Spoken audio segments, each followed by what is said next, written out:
नमस्कार, मैं हूं अनुराग सक्सेना। राजस्थान की खास पेशकश में आपका स्वागत है। अगले आधे घंटे हम आपको दिखाएंगे राज्य की सारी बड़ी खबरें। पहली नजर हेडलाइंस पर। फंसे छात्रों, श्रद्धालुओं और मजदूरों के लिए केंद्र सरकार की नई गाइडलाइंस, लाने ले जाने के लिए दिशा निर्देश राजस्थान सरकार बनाए हुए है नजर। कोरोना लॉकडाउन की वजह से राज्य की इकोनॉमी पर संकट। अप्रैल महीने में राज्य की कमाई में 70% तक की गिरावट। एसजीएसटी कलेक्शन में दिखी बड़ी गिरावट। लॉकडाउन 1 के मुकाबले 2.0 में प्रदूषण का लेवल बढ़ा। कई राज्यों में लॉकडाउन के बाद खराब हो सकते हैं हालात। और नहीं रहे इरफान खान, जयपुर से लेकर टोंक तक शोक की लहर, घरवाले दोस्त गमजदा।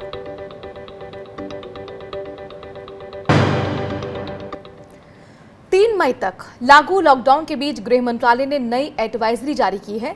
इस एडवाइजरी में दूसरे राज्यों में फंसे हुए मजदूरों को घर लौटने की आजादी होगी। छात्रों और पर्यटकों को भी इस छूट में शामिल किया गया है। गृह मंत्रालय ने सभी राज्यों और केंद्र शासित प्रदेशों को निर्देश दिया है कि वो फंसे हुए लोगों के लिए बसों का इंतजाम करें।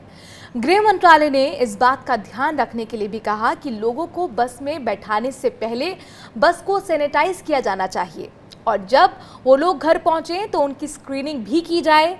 इस पूरी व्यवस्था को बनाने के लिए नोडल अथॉरिटी बनाने की बात भी कही गई है।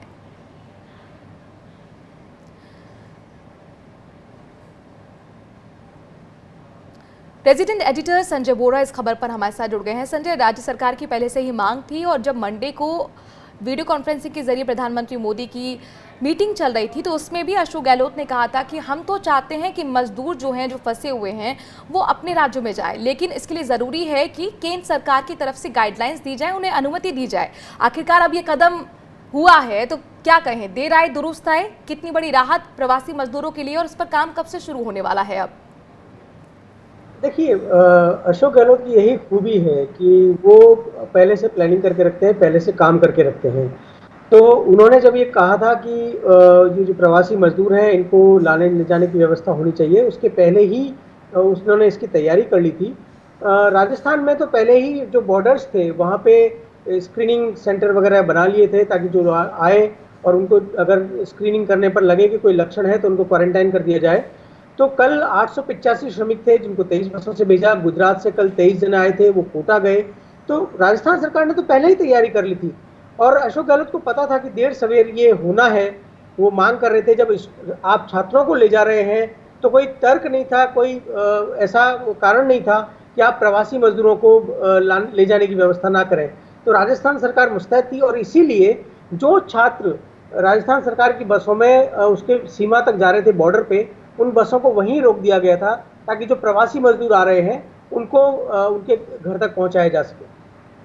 बिल्कुल संजय, और यहाँ पर अब देखना होगा कि सोशल डिस्टेंसिंग का इसमें कितना पालन रखा जाता है। ये बेहद ज़रूरी है कि सुरक्षित वो लोग पहुँचें। शुक्रिया हमसे जुड़ने के लिए, तमाम जानकारी हम तक पहुँचाने के लिए। कोटा में अब सिर्फ बिहार के छात्र ही रह गए हैं। बुधवार को पश्चिम बंगाल ने भी अपने छात्रों को कोटा से वापस घर बुला लिया। पिछले कुछ दिनों में यूपी के बाद कई राज्यों के बच्चे कोटा से निकलकर अपने घर जा चुके हैं, लेकिन बिहार सरकार अभी तक हजारों फंसे इन छात्रों को निकालने के बारे में फैसला नहीं ले पाई है। कोटा में अब रह रहे करीब 9000 बिहार के स्टूडेंट्स नीतीश सरकार से गुहार लगाकर थक चुके हैं, लेकिन अभी उनके घर जाने पर कोई फैसला नहीं हुआ है।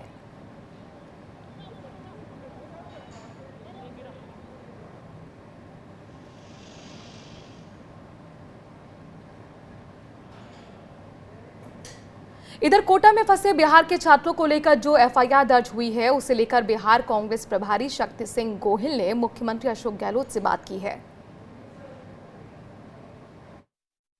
मुख्यमंत्री जी ने न सिर्फ बिहार वासियों को बल्कि कोटा सहित उन सभी जगहों पर जहां हमारे छात्र और श्रमिक लॉकडाउन के चलते फंसे हैं, उन्हें निराश किया। किस पॉलिसी के तहत छत्तीसगढ़ के चीफ मिनिस्टर ने, उत्तर प्रदेश के चीफ मिनिस्टर ने, पंजाब के चीफ मिनिस्टर ने अपने बच्चों को वापस लाया? आप उसी पॉलिसी पर अपने बच्चों को वापस लाइए।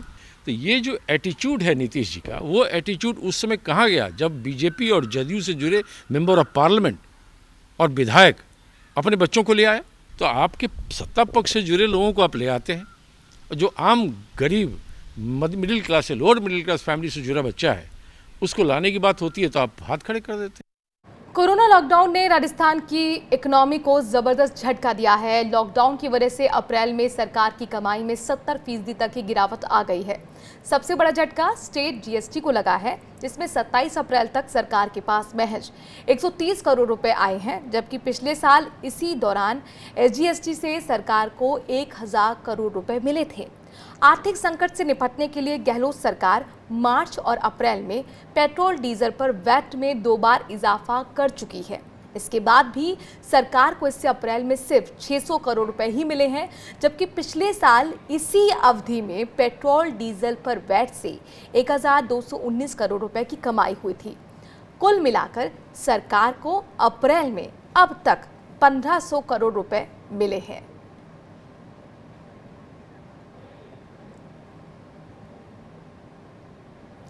और स्वराज एक्सप्रेस से बातचीत में भी मुख्यमंत्री अशोक गहलोत ने यह मसला उठाया था।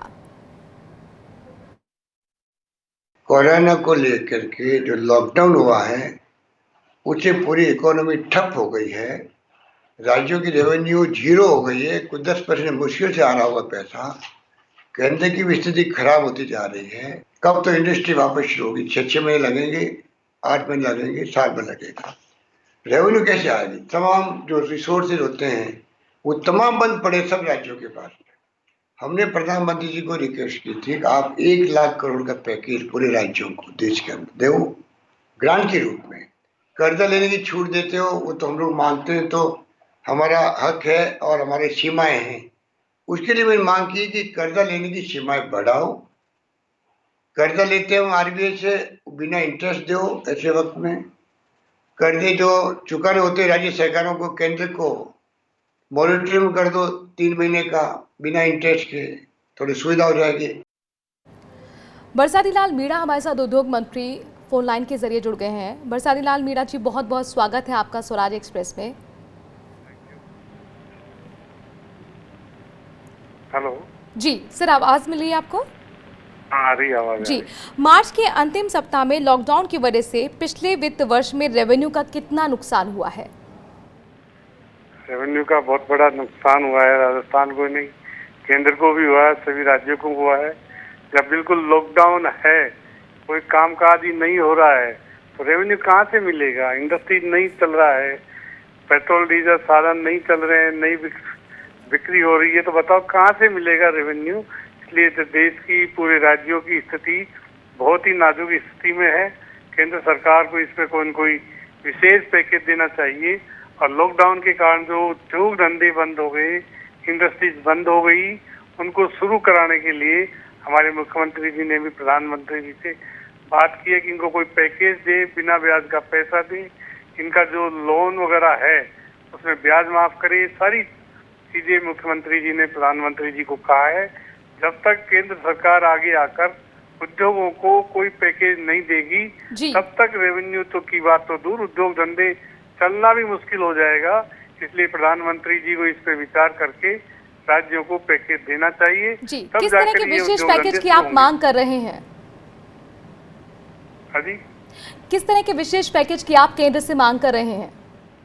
हमारे मुख्यमंत्री जी ने पत्र लिखा है, बिना ब्याज का पैसा दे, कर्जा दे उद्योगपतियों को, और जो किस्तें ड्यू हो गई उनकी डिफॉल्टर होने से बचाने के लिए उनको 6 महीने के लिए एक्सटेंड करे, 6 महीने का ब्याज माफ करे। लॉकडाउन से जो स्थिति खराब हुई है, जब तक केंद्र सरकार कोई बड़ा पैकेज नहीं देगी, तब तक उद्योग धंधों का चलना बड़ा मुश्किल हो जाएगा। और दूसरी एक जो लॉकडाउन के कारण लेबर इधर उधर हुआ है, वो लेबर की प्रॉब्लम भी सभी राज्यों के सामने आने वाली है, विशेषकर राजस्थान के सामने बहुत ही जल्दी आने वाली है। इसलिए उद्योग धंधों का जब तक नहीं चलेंगे, जीएसटी नहीं मिलेगा, लॉकडाउन नहीं खुलेगा, तब तक स्थिति 10 की 10 रहेगी। शुक्रिया मीणा जी हमसे जुड़ने के लिए। तो बरसाती लाल मीणा जी उद्योग मंत्री हमारे साथ जुड़े थे, जिनका कहना है कि केंद्र को जल्द से जल्द विशेष पैकेज देना चाहिए, चूंकि हम तबाही की स्थिति पर आ चुके हैं। फंड की कमी वैसे ही राज्य के साथ जुड़ी हुई है। लॉकडाउन की वजह से लाखों लोगों की नौकरियां चली गई हैं। ऐसे मुश्किल दौर में मनरेगा योजना गरीब मजदूरों के लिए वरदान साबित हो रही है। राजस्थान में केवल 10 दिनों के अंदर करीब 10 लाख मजदूरों ने मनरेगा योजना के तहत रोजगार पाने के लिए आवेदन किया है। राजस्थान में मनरेगा में काम करने के लिए हर रोज करीब 1 लाख आवेदन आ रहे हैं।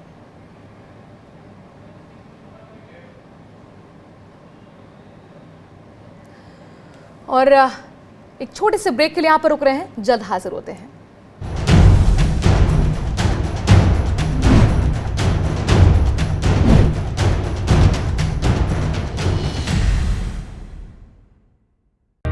सपने सच तब होंगे जब आप सपने दिखना शुरू करेंगे। ये शब्द हैं उस शख्सियत के जिसके सपनों ने दी इस देश को एक नई उड़ान, डॉक्टर APJ अब्दुल कलाम। और ऐसे ही हर स्टूडेंट के सपने पूरे करेंगे हम, under best guidance of expert faculty team. Admission open in science and technology, humanities, social science, arts and sports. Doctor APJ Abdul Kalam university, Indore. For the details, contact 1800-300-26072. If there is an outbreak in any part of the world, it will reach you. मंदिर मस्जिद से अधिक हमारे पास अस्पताल है तो मैं तो दूसरे दिन कहता कि आज हमारे मजदूरों को यहाँ लेके आओ। जो अपने पढ़े लिखे मिडिल क्लास के या अमीर लोग हैं तो उनको लाने के लिए स्पेशल जहाज भेज सकते हो आप। अपने गरीब मजदूर के लिए एक ट्रेन या बस भी इंतजाम नहीं करोगे आप। अगर प्रॉपर प्लानिंग ना होती तो शायद देश भर के अंदर कोरोना की महामारी की वजह से बहुत जाने भी जाती और अर्थव्यवस्था का भी बहुत नुकसान। In the history of mankind, 2020 would be seen as a year not for the Vision 2020, but for Corona 2020. देखिए नीलू व्यास के साथ हमारा स्पेशल प्रोग्राम ऑन रिकॉर्ड सिर्फ स्वराज एक्सप्रेस पर।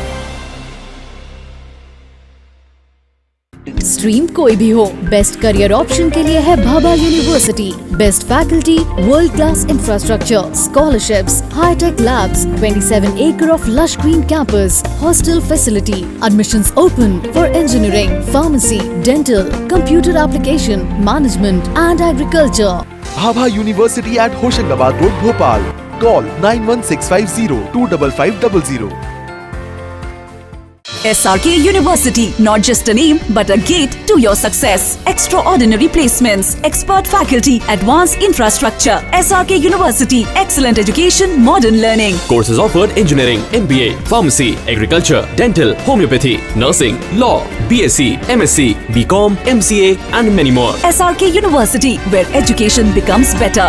Admissions open. Call 70241 44981 or visit www.srku.edu.in.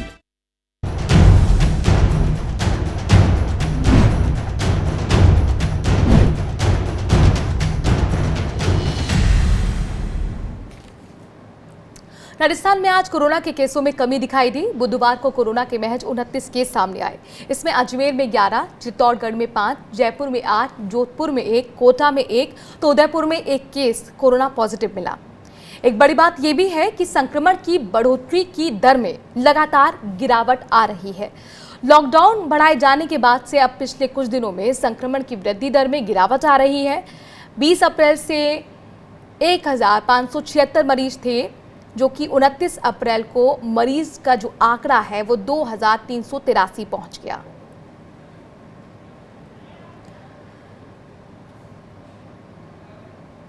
वहीं स्वास्थ्य मंत्री डॉक्टर रघु शर्मा ने कहा कि राज्य में 92,000 सैंपल लिए जा चुके हैं। राजस्थान वो प्रदेश है जिसने पूरे कंट्री में सर्वाधिक सैंपल लिए हैं। वो करीब 92,000 से ज्यादा सैंपल हम ले चुके हैं। और ये जो पॉजिटिव केस 2383 आए हैं, इसमें से मैंने बताया ना कि हमारी रिकवरी का परसेंटेज भी बहुत शानदार है। और 14 अप्रैल के बाद में राजस्थान में जो संक्रमण का ग्राफ बढ़ रहा था, अगर वो उसी गति से बढ़ता तो अभी हमारे 5,000 पॉजिटिव केस होते प्रदेश में। लेकिन हमने संक्रमण को नियंत्रित किया है। टीबी में CB0 मशीनें काम आती है, वो 8 जगह से हमने 4 मेडिकल कॉलेजेस में ट्रांसफर की है। उसमें जयपुर है, जोधपुर है, बीकानेर और कोटा है। ये मशीनें आने के बाद भी 4-4 टेस्ट एक टाइम में इन मशीनों के माध्यम से भी RT-PCR पद्धति से हो सकेंगे। टीबी के मरीज जो है राजस्थान में, उनके लिए राज्य सरकार ने 1 महीने की दवा उनको इकट्ठी देने का निश्चय किया। लॉकडाउन 2.0 में राज्य की आबोहवा खराब हो गई है। प्रदूषण का स्तर बढ़ गया है। अलवर और कोटा को छोड़कर सभी जगह वायु गुणवत्ता यानी कि AQI एयर क्वालिटी इंडेक्स के मुताबिक प्रदूषण बढ़ रहा है। जयपुर से लेकर उदयपुर तक यही परेशान करने वाले हालात सामने आए हैं। विशेषज्ञों का मानना है कि अगर इसी रफ्तार से प्रदूषण बढ़ता रहा तो लॉकडाउन पूरी तरह खत्म होने के बाद वायु प्रदूषण के हालात पहले की ही तरह हो जाएंगे।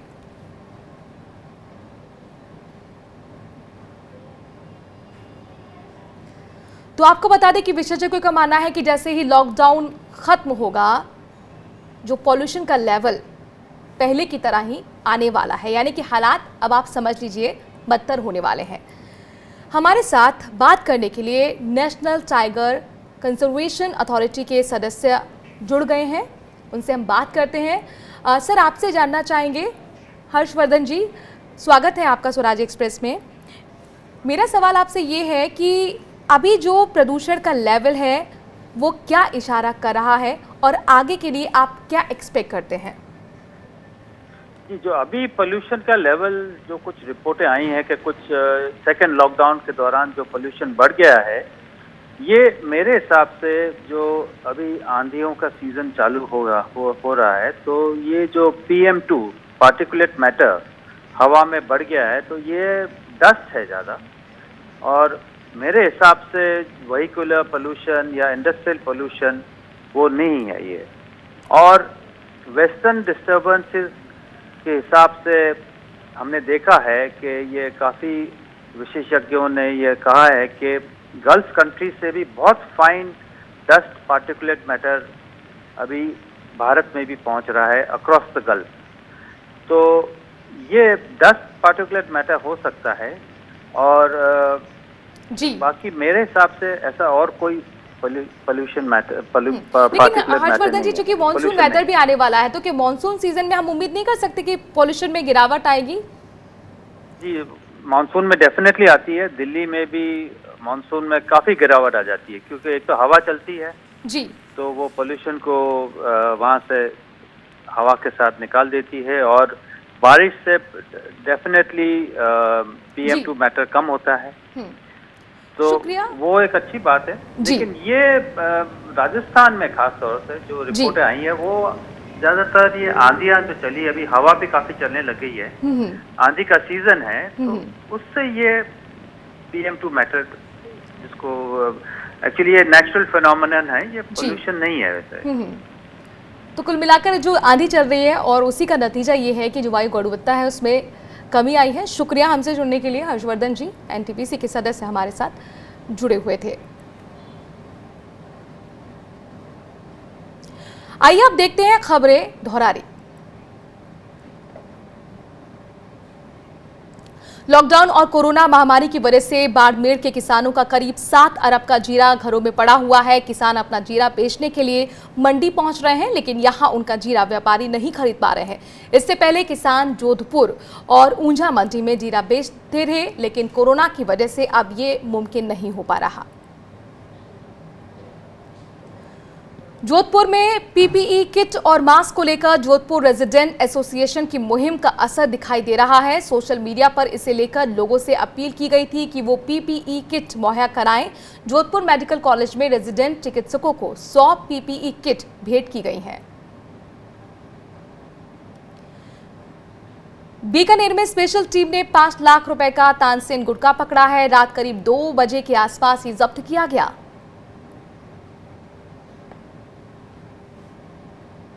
अमेरिका के फ्लोरिडा में 12 का एक छात्र फंस गया है। कुशाग्र के पिता और ग्रामीणों ने प्रधानमंत्री और राजस्थान के मुख्यमंत्री से उसे भारत लाने की मांग की है।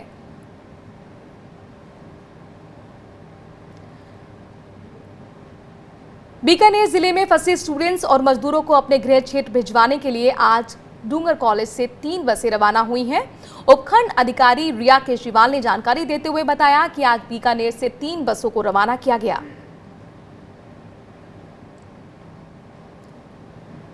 बढ़ते आगे, संजीदा आंखों और संजीदगी से भरे जिंदगी के मालिक रहे इरफान हमारे बीच नहीं रहे। उनका जीवन जयपुर में बीता है और वहां की गलियां आज खामोश हैं।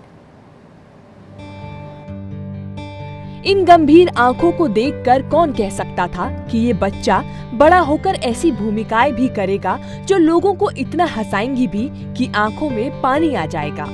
आप कौन सी कोर्ट में हैं? मैं ब्लैक कोट में हूँ।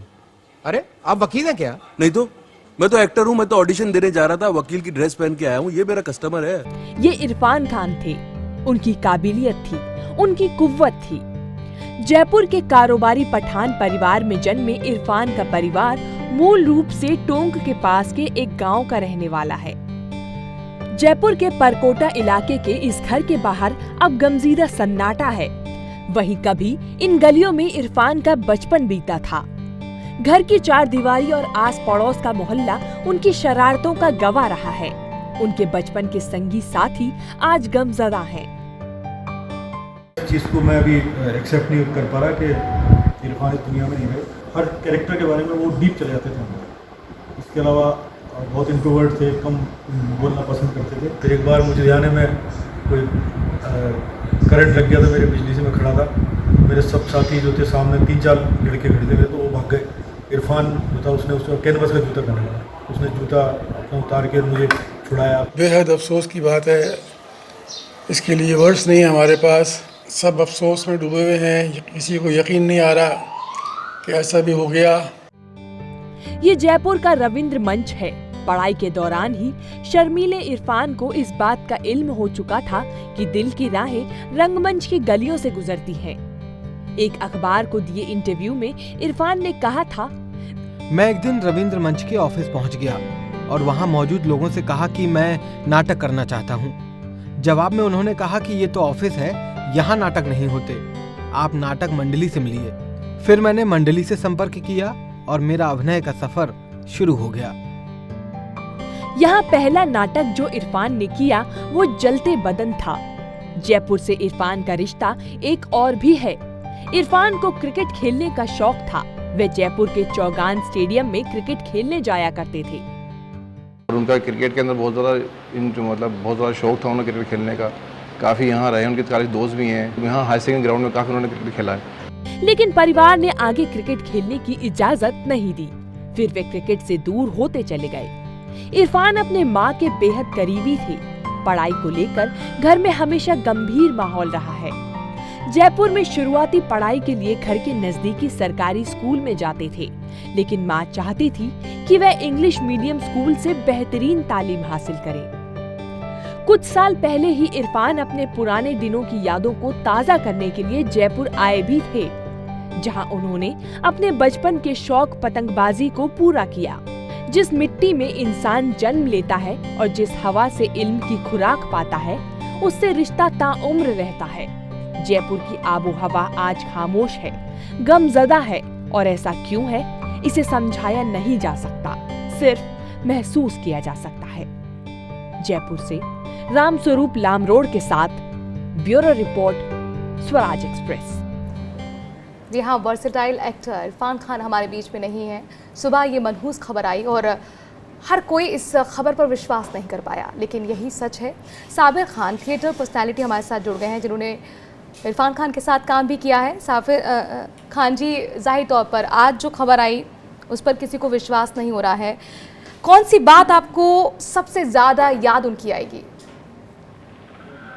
देखिए, सबसे ज़्यादा तो आज ये दुखद घटना ऐसी है कि इसके ऊपर विश्वास नहीं हो रहा है, बिल्कुल भी यकीन करने को इच्छा नहीं हो रही है। और ये स्थिति है कि आज आकाश भी रो रहा है, आसमान से भी बारिश हो रही है उनकी इस आकस्मिक निधन के ऊपर।